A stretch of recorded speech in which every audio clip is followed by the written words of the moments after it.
अवधूत चिंतन श्री गुरुदेव दत्त श्री स्वामी समर्थ. नमस्कार प्रेमळ भक्तांनो.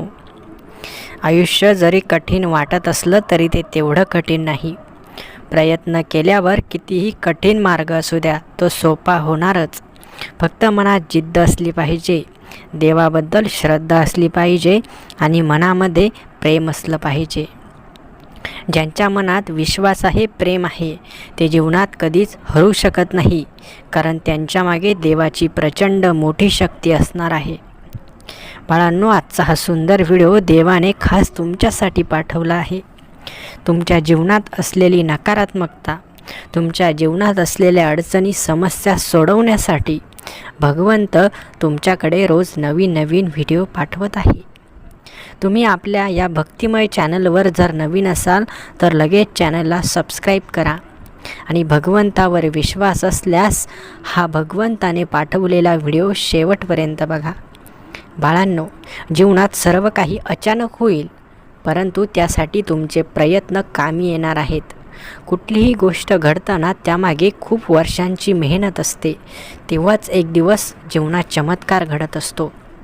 तुम्ही भगवंताची आज सेवा केली आणि उद्या लगेच फळ मागत असाल तर तुम्ही चुकता आहात. कारण जे वर्षानुवर्ष देवाची तपस्या करत असतात, देवाची भक्ती करत असतात, त्यांना कुठेतरी जाऊन भगवंत दर्शन देतात आणि मग त्यांच्या इच्छा पूर्ण होतात. म्हणून स्वतःला थोडंसं धीर धरायला सांगा, स्वतःला थोडंसं प्रतीक्षा करायला सांगा. कारण जोपर्यंत तुम्ही धीर धरलेला आहे, जोपर्यंत तुम्ही संयम ठेवलेला आहे, तोपर्यंत तुम्ही योग्य मार्गावर आहात. ज्या दिवशी तुमचा संयम सुटेल त्या दिवशी तुम्ही चुकीच्या मार्गावर जाल. म्हणून बाळांनो, लक्षात ठेवा, जीवनात भगवंत परीक्षा बघत असतात.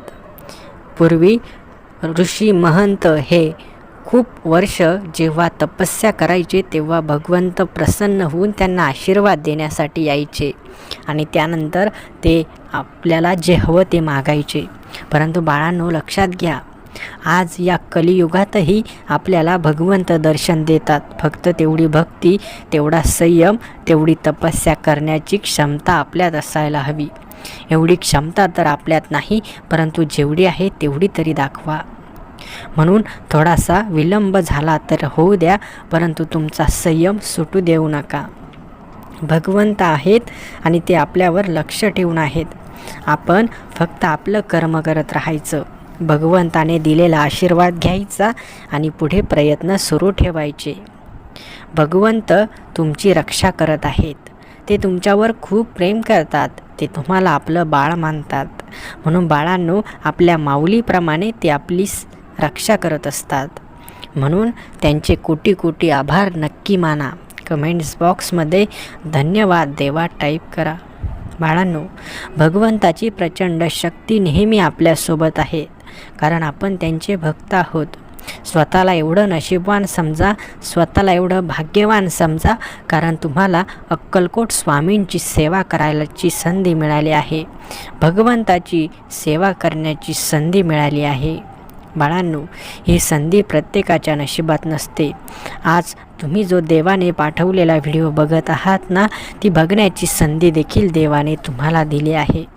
हा केवळ योगायोग नसतो, तर भगवंतच आपल्याला सर्व काही शिकवत असतात, पाठवत असतात. फक्त त्याचा योग्य वापर आपण करून घ्यायचा असतो. बाळांनो, जसं आपल्याला शाळेत गुरुजी शिकवतात, शिक्षक शिकवतात, त्याच प्रकारे खऱ्या आयुष्यात आपल्याला भगवंत शिकवत असतात.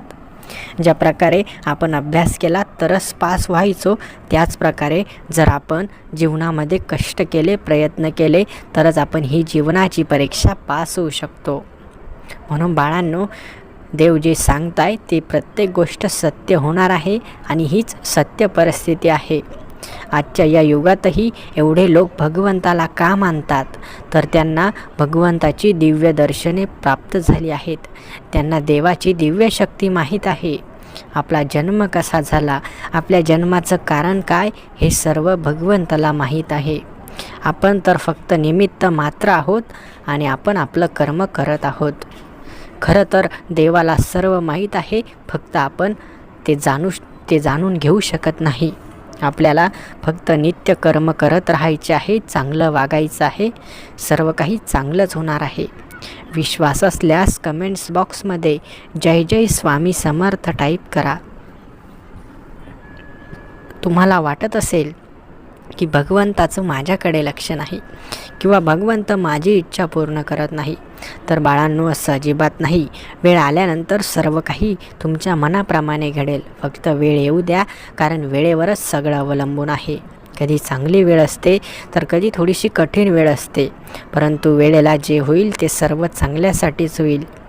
तुमच्या मनात प्रश्न असेल की चांगलं वागूनही आपल्यासोबत वाईट का होतं, तर बाळांनो, लक्षात घ्या, कधीकधी तुमच्या आयुष्यात वाईट जर झालं ना, तर त्यामागे देखील तुमच्या हेतूचंच काहीतरी कारण असतं. भगवंत कधीच स्वतःहून कोणाचं मन दुखवत नाही किंवा कोणाला त्रास देत नाही. त्यामागे तुमचं काहीतरी भलं असणार आहे, म्हणूनच तुमच्यापासून ती गोष्ट हिरावून घेतली असेल किंवा तुमच्या आयुष्यात ती गोष्ट घडली असेल. त्यामागे तुमच्याच आयुष्याचं भल्याचं कारण असतं. आणि या जगात ज्याने जन्म घेतला आहे तो या जगातून एक ना एक दिवस जाणारच आहे. म्हणून कोण कधी जाईल हे आपल्याही हातात नाही. ते त्याच्या भोगानुसार त्याला भोगावंच लागेल. फक्त जोपर्यंत आहोत, आपला श्वास सुरू आहे, तोपर्यंत फक्त भगवंताचं नाम घेत राहा. भगवंत आपल्याला आणि आपल्या कुटुंबाला कधीच काही कमी पडू देणार नाही. बाळांनो, फक्त स्वतःचाच विचार करू नका, तर स्वतःसोबत आपल्या कुटुंबाचा आणि आपल्या सर्व भक्तांचा, सर्व भक्त परिवाराचा विचार करा. मुक्या प्राण्यांना कधीच त्रास देऊ नका, कारण त्यांच्यामध्ये खरा देव वसलेला असतो. देव फक्त परीक्षा घेतो की तू काय करतो आहेस. आपली गाय जर आपल्या दारात असेल तर त्या गायीला कधीच त्रास देऊ नका, कारण बाळांनो, गायीच्या पोटामध्ये देव वास्तव्यास आहेत. आपल्याला असं वाटत असेल की भगवंत दिसत नाही, फक्त तुमची पाहण्याची दृष्टी तशी बनवा. भगवंत तुम्हाला जगाच्या प्रत्येक कोपऱ्यात दिसतील, प्रत्येक ठिकाणी दिसतील. जर तुम्हाला याची परीक्षा घ्यायची असेल तर उद्या जेव्हा तुम्ही कामासाठी किंवा कुठल्याही इतर कार्यासाठी जेव्हा बाहेर पडाल, तेव्हा आजूबाजूला लक्ष द्या. तुम्हाला कुठे ना कुठे भगवंताचं दर्शन होईल. कधी कोणाच्या दुकानामध्ये होईल, तर कधी कोणाच्या गाडीवरती होईल, कधी कोणाच्या गळ्यामध्ये होईल, तर कधी कोणाच्या भिंतीवरती होईल, कधी कुठल्या देवळात होईल, तर कुठल्याही अन्य ठिकाणी होईल. बाळांनो, भगवंत या सृष्टीच्या चराचरामध्ये आहे, प्रत्येक ठिकाणी आहे. फक्त अनुभवण्याची गरज आहे. आणि हीच शक्ती आपल्याकडे नाही, म्हणून आपण मागे राहिलो आहे. बाळांनो, काहीही करा, परंतु दिव्य शक्ती बघण्यासाठी आपण खूप सारं ज्ञान प्राप्त करा. जेव्हा भगवंताची दिव्य शक्ती आपल्याला दिसेल ना, तेव्हा आपण आश्चर्यचकित होऊ आणि सर्व काही सोडून फक्त भगवंताच्या चरणी जाण्यासाठी प्रयत्न करू. कारण बाळांनो, ही दिव्य शक्ती ज्याने बघितली त्याने सर्व काही प्राप्त केलं. भगवंताची मूर्ती जेव्हा आपल्या डोळ्यासमोर येते ना, तेव्हा आपल्या मनात फक्त भगवंताविषयी प्रेम, श्रद्धा आणि विश्वासच असायला हवा. त्याशिवाय दुसरे कुठलेच विचार आपल्या मनात नको. जेव्हा तुम्ही सेवा करायला बसता किंवा पूजा करायला बसता, त्यावेळेस फक्त भगवंताचंच नामस्मरण सुरू ठेवा. जीवनात घाई गडबड सर्वांनाच आहे, परंतु भगवंतासाठी आपल्या जीवनातील 5 मिनिटे तरी नक्की द्या. भगवंत तुमच्याकडून काहीच मागत नाही, फक्त तुमचं कर्म चांगलं ठेवा. मनात वाईट विचार येऊ देऊ नका. सर्वांचं चांगलं होऊ द्या असाच विचार करा. दुसऱ्याचं चांगलं बघण्याची शक्ती तुमच्या डोळ्यांमध्ये असू द्या. तुम्हाला दुसरं काहीच करण्याची गरज नाही. जेव्हा तुम्ही या सर्व मार्गांना फॉलो कराल, तेव्हाच तुम्ही जीवनात काहीतरी मोठं कराल. आजचा हा सुंदर व्हिडिओ तुमच्यासाठीच भगवंताने पाठवला होता. आजचा व्हिडिओ जर तुम्हाला आवडला असेल तर व्हिडिओला लगेच लाईक करा आणि असेच सुंदर व्हिडिओ दररोज बघण्यासाठी आपल्या या भक्तिमय चॅनलला देखील लगेच सबस्क्राईब करून ठेवा. श्री स्वामी समर्थ. जय जय स्वामी समर्थ. धन्यवाद.